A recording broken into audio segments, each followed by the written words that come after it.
Before I begin speaking on the National Human Rights Strategy for Disabled People, I really do want to take an opportunity to reflect on the far too short life of Harvey Morrison Sherritt and to extend my sincere sympathies in the Dáil to his family, Gillian, Stephen, Lila, Remy and his extended family. The pain felt by those around Harvey can never be eased, and what we can do now is to try, and what we're determined to do is to drive change. But I do want to acknowledge that in the weeks since Harvey's passing, I have asked the HSE CEO, Bernard Gloucester, for a timeline of Harvey's care from a multidisciplinary perspective, a draft of which I have received, but we do not regard it as a final complete document until his parents have had an opportunity to feed into their perspectives, and it will only be final once it is agreed and discussed and had the opportunity for Bernard Gloucester to do that at the family's convenience to agree a timeline of care. It is not for us to determine that by ourselves. Their voices must be heard.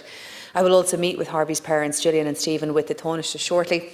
and we will continue to drive improvements to try to get a better service in CHI. I really am acutely conscious that while we are here to speak about the National Disability Strategy and the Human Rights Strategy for people with disabilities, and I would like to discuss that, I really am very, very conscious that when we speak about disabilities, there are a group under the care of CHI for whom we are not, in my opinion, delivering timely enough services. And though we are doing more outpatient clinics on Saturdays this year, I think there's been 16, which has resulted in an increase in the number of patients referred for surgery through better diagnostics, through attending to people at an earlier stage. I think of the order of an additional 700 as a consequence. Though we have recruited a new surgeon who began on the 11th of August, though we have put in more and more resources time and time again in terms of MRI machines, theatre capacity and additional resources, human resources, I am still not satisfied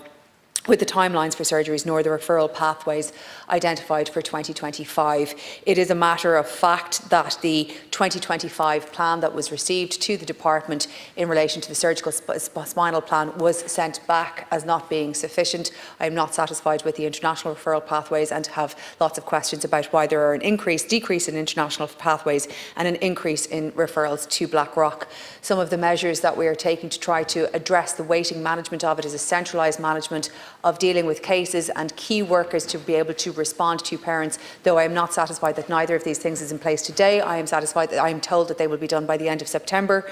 Again, restructuring the theatre plan because of the capacity of the new surgeon to do more work and seeing what we can do with additional theatres in Kappa, though I would have expected this to have been done already.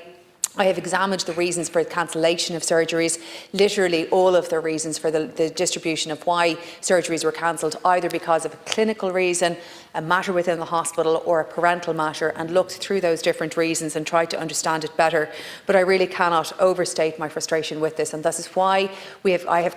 asked Bernard Gloucester to commission a specific audit into 3 practice areas in CHI, 2 of which are to be surgical, 1 urological, 1 spinal services and 1 other medical profession, to be determined by the auditor, to examine exactly how these pathways are occurring, exactly what's happening and how people are referred to different processes or not. And I've also put in a strong qualitative element to try to understand and be able to talk to parents, how is it that this was referred to you or that was referred to you and not this or not that, to try to get a much better picture. And I expect to have that audit by the end of November, beginning of December, subject to the auditor. I really would like to speak about the Human Rights Strategy for Disabled People, but I appreciate I've used my time on that, but I think it is important.